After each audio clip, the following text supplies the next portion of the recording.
That continues between Rob Van Dam and Shawn Michaels. Yeah, I'm back. Welcome back. Yeah. Shawn Michaels flies forearm, proving that he still has something left. Is he going to go for an elbow? No, he's not. I thought he was going to go for an elbow drop. In case you didn't know, I was out looking for chicks. By the way, I already explained that to him. Anyway, yeah, I know, but anyway. See that girl in the front row right there? Shawn Michaels. That hot one. That hot girl. She wants you, bro. She totally wants you. Says he has one last run in him. Oh, missed the moonsault. Boo. Shawn Michaels missing a moonsault makes me sad now. Rob Van Dam still rolled up. He could steal one. Two. No. Wait, where did Jack go? He had to pick up his socks. Wow. I think he went. I think he decided he needed to go do some GGO. That's Dave. It doesn't matter. Jack, Dave, who cares? Oh, clothesline. Earlier tonight, Rob Van Dam attacked Jeff Hardy. Jeff Hardy beat Ted DiBiase. Which is bullshit, by the way.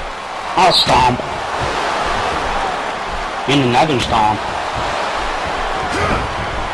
You think Shawn Michaels can beat Rob Van Dam? Yes. Shawn Michaels can beat anybody.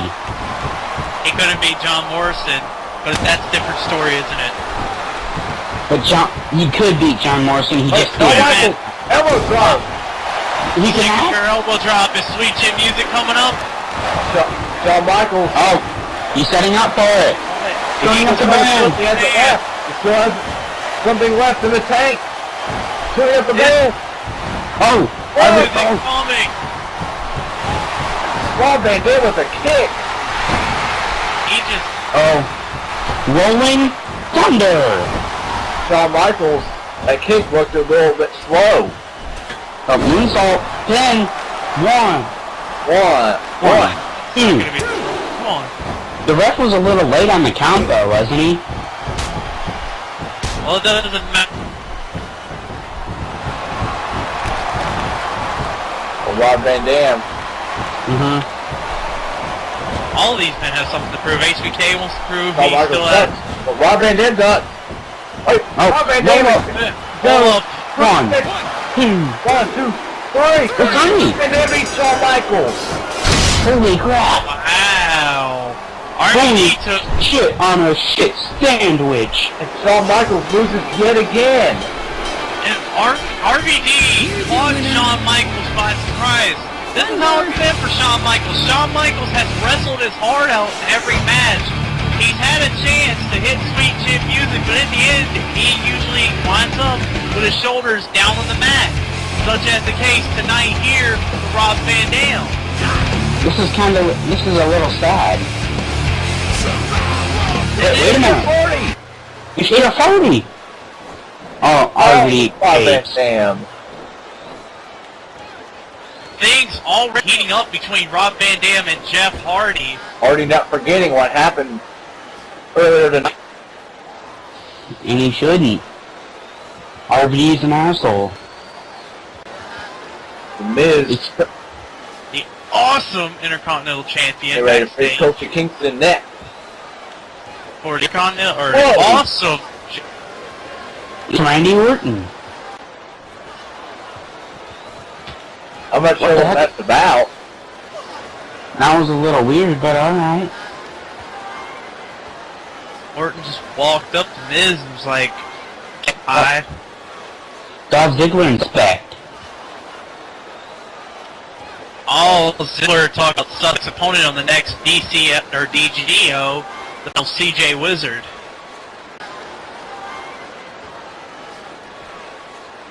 Ziggler's big talk. Ziggler and Suspect, #1 contender. On the morning's main event. And Ziggler says Suspect cannot hang with the big boy. Yeah, but Ziggler won the match with Suspect because he had his feet on the ropes during a pin in a match that Suspect otherwise dominated. Suspect. Here comes Kofi Kingston. Ziggler's had a weird obsession with And Suspect. introducing the challenger. First match, Suspect won by DQ. By DQ. I think it was a count out. Then their next match was a double count out. Ziggler's been attacking Suspect from behind a whole lot too. But in any case,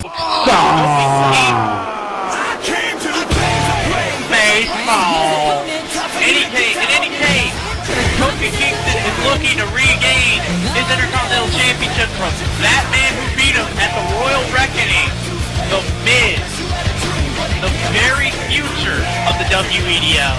And that man is simply awesome, if I do say so myself. Never my head of nobody in the world can denounce the Miz's talent. He's been improving every time he stepped into the ring. See, the Miz has a bright future, along with Kofi Kingston. I think he also has a bright future. Kofi Kingston took Danny Jackpot to the limit once. Beat JBL and Rob Van Dam. Kingston has proven to be a big name in WEDF. No doubt about that. Intercontinental Championship, there you get again, folks, on the line. Once again, rematch from the Royal Reckoning. Kofi Kingston, look at the... Go ahead. I have no doubt in my mind that both of these men will be future WEDF champions, world champions. Well, that's usually what it leads to with the Intercontinental Championship. You see a guy win the Intercontinental Championship, and he'll usually go on to win the World Championship. What about the Mountie? Or Matt Hardy, in his case, on SmackDown, winning the United States Championship, then winning the World Championship as well as MVP. That's another great point to bring up. Okay. You have your success. One. Only a one count. Anyway, you have your lower success as a lower champion like the Intercontinental Champion or United States Champion. You gotta think, if you hold the title for a very long time, the world title could very well be in your future.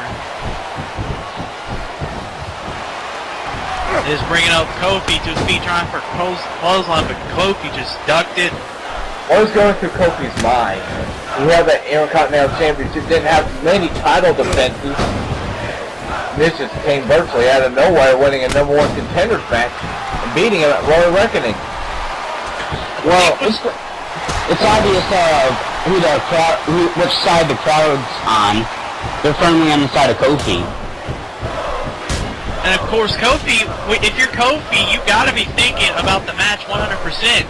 You're not the champion anymore, you are going in as the challenger. And another interesting thing to bring up, if you're the challenger, it's easier to win the championship than it is to retain it. That's what The Miz is trying to do here tonight. He is trying to retain his Intercontinental Championship for the first time and not have a very transitional reign. Well, Miz, though, he can disqualify himself on purpose and retain the Intercontinental Championship. That's right. Championships can only change hands by pinfall or submission, count out or disqualifications. Even though the challenger may win, the champion will still remain the champion. That's why I think Miz has a better chance of winning. I wouldn't say he has a better chance of winning. Retaining, yes. Winning, not so much. By the way, the Miz with some shots, Kofi just doesn't seem into it. Well, I think that loss might have affected Kofi's game. Remember, Kofi was dominating that title match. Miz had an opening. There's another opening right there. And it's another thing he's on the ropes. 1, 2. Just steal it? No. That's another thing you have to think about if you're a champion. If you're a champion, you're going to go in there and you know you're going to bring your A game and try to keep that gold around your waist. Kofi's coming off a wall, so that hurts his momentum. That extremely hurts his momentum, but I think Kofi's focused here tonight. 2. Not as focused as he could be, but he's still focused. Yeah, I mean, it's a paradox, you know? Oh, it's Blue White Squirrel Man's online. Wait, who's Oh my god. Next snap. Someone came online. Miz taking another opening advantage.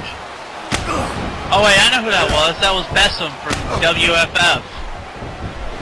No, it was not. Yes, it was. Yes, it was. The Miz has just been taking Mr. Kofi the entire match. Whenever Kofi looks to be getting some offense in, the Miz finds a way to counter. Another thing you gotta think about. More aggressive. Yeah, it's also another thing you gotta think about with Miz too. You gotta think Miz has studied Kofi's playbook a little better than Kofi's given him credit for. Was that the Soul-crushing finale? Looks like it. Or at least a modified version of it. Might have been full Nelson face. Another one. Oh, right on the dot. Is that it? Wait a minute. No, it's not. He's gonna go for something Let's here. go for a third one. A third skull-crushing finale. And there it is. God. Kofi's out. 3 skull-crushing finales done. It's over. The Miz wins. Miz retains in a very dominating performance against Kofi Kingston. I'm impressed. All throughout that match, it didn't even look like Kofi had a chance against the awesome champion known as The Miz. Very correct. Kofi's off his game, but I'm sure he'll be back and better than ever. Yeah, he'll rebound from Miz. But the Miz is awesome now. He's off to big and better things. Bigger and better things. Bigger and brighter and greener pastures can only happen, bro. Cena getting for his WEDF Championship match. And a no disqualification match at that against Stone Cold Steve Austin. That man right there. Can it be as epic as that matchup from last night, which was originally supposed to be a triple threat? Oh man, it's no disqualification too, so that means just weapons aren't. It's no disqualifications. That's also another great thing to add about it, because that adds another dimension to the wonder if they're going to break out the weapons. It's pretty obvious they will. These guys hate each other. The following contest is for the Anyway, Stone Cold has a chance to regain the WEDF Championship here tonight. There you see him making his way out to the ring, as we all remember earlier tonight. Arguably, Stone Cold should have never lost the WEDF Championship. And he won it survival of the Fittest, of course, but then since the man screwing around with Austin said, I'm going to screw with you tonight. Austin cares only to get the WEDF Championship. We saw Hulk Hogan out here. He wants the Rattlesnake at Rasslemania, but Austin declined his challenge and said he cares about nothing more than being the WEDF champion. I think getting the WEDF Championship and defending it at Rasslemania is a little bit more important than fighting Hulk Hogan. Well, what an epic matchup that would be. Well, speaking of epic matchup, see Cena and Stone Cold, number 3, one-on-one. It's going to be another great match with that. There you see, folks, WEDF champion John Cena, still one of the members of the corporate cabinet. Champion, John Cena. One of the few members left. The corporate cabinet, though, you've got to note that it's slowly falling apart. JBL hasn't been seen tonight. JBL hasn't been seen. Abyss hasn't been seen. Vince McMahon has just lost it, and the only one here who can truly represent the corporate cabinet in a good way right now is John Cena. Well, about this matchup, Cena in a one-on-one matchup against Austin is 2-0.